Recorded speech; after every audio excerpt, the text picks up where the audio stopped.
playing into that whole game. Hey, thank you so much. Really appreciate it. Yeah. Hey, let me get this. What's up? What's up, Pat? What's going on? Hey, what's up, Chicago? Yeah, you called me a gangbanger. You asked me if I was GD or BD. Remember that? And I told you I'm not from 63rd, so I'm a GD. Okay, hey, so hold on. I had questions on my phone. Hold on, because I thought you were gonna be here. So remember you said about being conservative with your defense, and you were just having this parry really close. You weren't using long guard. So like, is there a reason why you don't want to use long guard? You mean my arms out here, way out here, parrying? No, like, yeah, man, let me see. Hey, come here. Let me see. I wasn't talking to you like, wait, Morgan, come on. What you want me to? I want you to show me a video on video. Yeah. Keep them right. Cameo. Like that? Like you right here, you don't do the long guard like this. You just like parry, slip. So I shouldn't do the.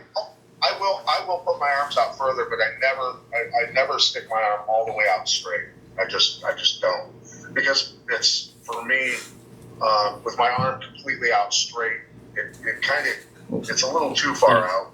I don't have the joint bent a little bit to be able to react better and things like that. Arms out straight, fundamentally, I can't use them from there besides to defend. I want my limbs to be defensive and offensive at the same time. So that's the only thing that's why I never do that. Okay, so that means you don't throw the looping hooks. You just throw tight hooks too. Oh no, I'll throw a looping hook. I will, based off of fake jabs and things like that. Okay, cool. I'm glad you. I'll throw like a Mexican hook over somebody's cross, though.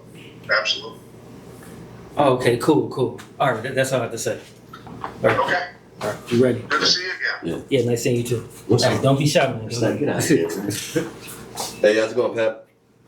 Hello? I wanted to get your opinion as a coach. If you have new guys going into their amateur debuts or whatever, how much hard sparring should a fighter have?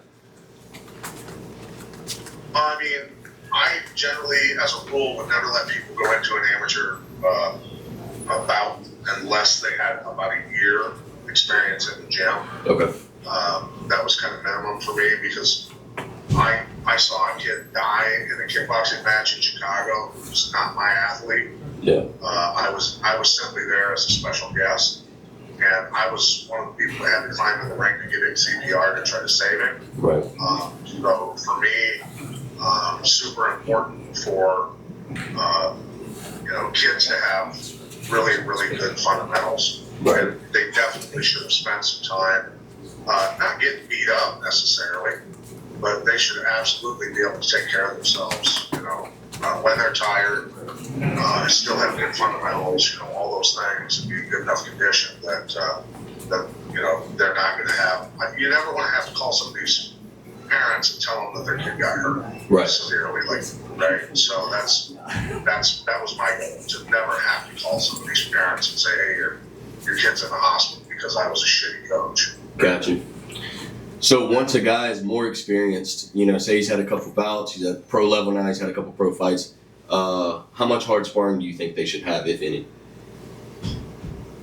Well, look, with modern MMA, I see a lot of sparring without headgear, with MMA gloves, with all these things. Look, put on 16-ounce gloves, put on headgear, shin pads, pad up correctly, and go fight speed. Gotcha. Go fight speed. And look, I should still be, if I'm setting my takedowns up well enough with my striking, I should be able to blow you off your feet wearing 16-ounce gloves and shin pads and all of that. That's, you know what I'm saying? Right. So, but we always focused on keeping people healthy. Guys had there was a lot of money on the line at the time, not as much as now, but that's how they were making a living. I had to get them to their fights in good condition. Right. Without cuts, without all the bullshit that can happen. Eye injury piece from wearing MMA gloves, getting poked in the eye, and all the other stuff. So we were big proponents of, padding up and going hard. And absolutely. That was, once a week we would do 12 to 15 rounds. Gotcha. And then we would go run a hill for an hour and a half. Yeah. Awesome. So, I appreciate it. yeah. Yep. Pat, you are the man. I got one last guy. He's a little newer, so I figured I'd get all the different perspectives here. And then I'd like to say something about nutrition and stuff at the end. Hell yeah, brother. Hell yeah. Okay, so Can the big group hear me? is that a yeah, guys? Yep. Yeah, everybody's got you. Yep, 100%. Okay, hold on. I'm gonna get this last guy. Okay. Okay. Hey, Pat, just a quick question here. I'm just getting my feet going and Thanks, Janet. Hey, listen, to all the guys at the seminar, do not let Frank get on his cell phone. If you see Frank on his cell phone, train double him off of his feet and everybody pile on. yeah, I'm still on the phone, brother. I just want to check in on you, see how your health is doing, how your body's holding up. You know, we're talking about hard sparring and long careers and all that stuff. You had a doozy like me, but I just want to check in personally how you feeling, how the body's doing. I'm doing good now, Frank. I'm doing really good, man. I appreciate it. I'm glad you're doing well as well. Yeah, well, I'm living on stem cells now. That's my secret, and I just eat that stuff for lunch. That's really. Dude, we gotta get you on our program, brother. Yeah, I'll come on and do it. I literally in the past maybe 6-9 months turned the corner on like back pain with the stem cell treatment. So it's been like night and day difference. So yeah, this is my first teaching gig in a long time. So I'm gonna spread a little Good, cheat. dude. Yeah, but I just want to check in with you, brother, and see how you're doing. Frank, teach them how to do cartwheels. You know that's important. You know it is. All right, brother. I'm gonna let you go. Give us some love on nutrition. Peace, buddy. Yeah, I thought we'd let the new guys have a shot at you, ask some questions. I appreciate you, dude. So yeah, like let's talk about the stuff that, about making superhumans with regards to food. I mean, this is one of the things I've actually been nerding out with you. I thought I was educated until I started talking to you. You're like so deep on this and on the big ag and all that stuff. I'm just going to turn it over to you. Whatever you want to share with these guys. All right, thanks, Jake. So, a lot of the stuff that I've been doing over the past, I was lucky in terms of because I was sick my entire childhood with respiratory illness and a lot of other things from toxins in the environment and stuff, that I was able to do research and literally heal myself at my age 20, which allowed me to win a world title. And I used a lot of those same protocols for athletes as well. Really important that you guys understand that 95% of all of our food, I'm sure you're aware to a certain point, at least 95% is grown with synthetic chemicals. So when you grow food with synthetic chemicals, they have no immune system. Therefore, nature is going to kill that crop. I don't care if it's strawberries or blueberries or citrus or corn or beans or anything. Nature is designed to kill. And so when you grow synthetic plants, they have no immune function. Therefore, you have to kill all of nature in that field, that orchard, that berry farm, whatever it is. And you've got to spray pesticides, herbicides, and fungicides, which are warfare chemicals and failed antibiotics. So when you look around America and you see all the illness, the obesity, and everything, that's where it's all starting. Our soil is destroyed. There's no life left in it. And it's very important that you guys understand the substances on the planet that pull the environment, the bad parts of it, out of your cells, repair your damaged DNA, because the environment, the heavy metals, synthetic chemicals damage your DNA, and they cause damage in the genetics. All of us have different genetics, but it affects your genetic expression, which results in immune function. So the best way to put it is, immune function is not getting the flu, not getting cancer, but it's also about winning world titles, being a superhuman, right? So what's the best way for people to get more info? Because I know what a deep well that you have on this. Is it just following you on socials, or what's the best place for people to connect with you on this? People can find me at Soil Savior 1 on Instagram and ask any questions they want about what they want to do with that. But, just know this, is that the synthetics and heavy metals are the problem in the environment, and the environment dictates genetic expression and immune function. It's not your genetics. It's not when you see all the technology, the CRISPR technology, the mRNA, the genetic alterations that are happening through these technologies. It was never our genetics, guys. It's always the environment that dictates that, right? And it will affect you differently.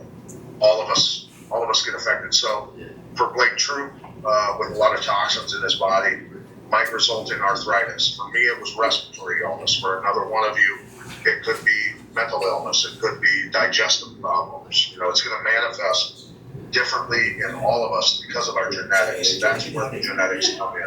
I know a couple of these guys that probably have mental health issues. But super important for y'all to understand is that it's never going to be you or your children's genetics that are the problem. It is always the environment. So super important to look and research on antioxidants and how those affect. But antioxidants, which are all the berries, the fruits, some vegetables, things like that with antioxidant properties, unfortunately now are all being grown with synthetic chemicals, which destroys their ability to heal you, right? So very important to find the pure substances on the planet that can pull those toxins out of your body, repair damaged DNA, and feed your mitochondria, because the mitochondria is the furnace of the cell. Super important that they can generate cellular energy. So all that stuff. I mean, yeah. So guys, I'm sorry to interrupt you. So guys, listen, reach out, Soil Savior 1 at Soil Savior 1 on Instagram. Connect with. I mean, there's nobody who in MMA has made more superhumans than Pat. So you guys want to listen to him. I got one more newbie. He's new. I wanted him to ask you some questions. Okay, hold on. Oh man. Hi, Pops. Scariest guy in the room right there. Absolutely. Good to see you. I miss you. Good to see you. I've been listening to everybody, and they've been asking some tremendous questions, and the answers are even better. You've been studying this for at least a month. You can tell. I'm looking forward to seeing you again. Well, I'm looking forward to. And you said that you had to get some of these good vegetables and fruits, and to get rid of the antioxidants. Is there some suggestions out there that things that might be a little better than others? Yeah, I mean, you can search for fulvic acids that are deposits of nutrients from plants that are, anywhere from 50,000 years old to even older. Those are very powerful. We carry those, and then the organisms, the microorganisms in the soil that used to be plentiful, called extremophiles.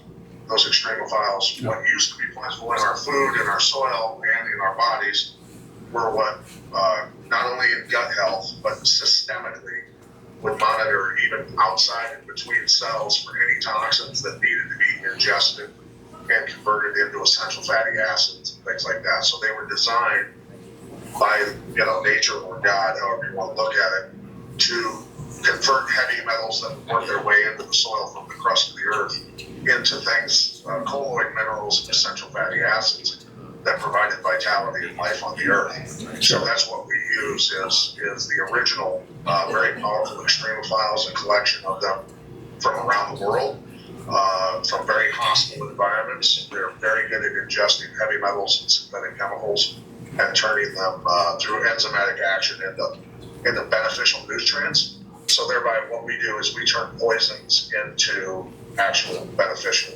elements. That's great. Well, hey, I look forward to seeing you the next time. We missed you. We miss you.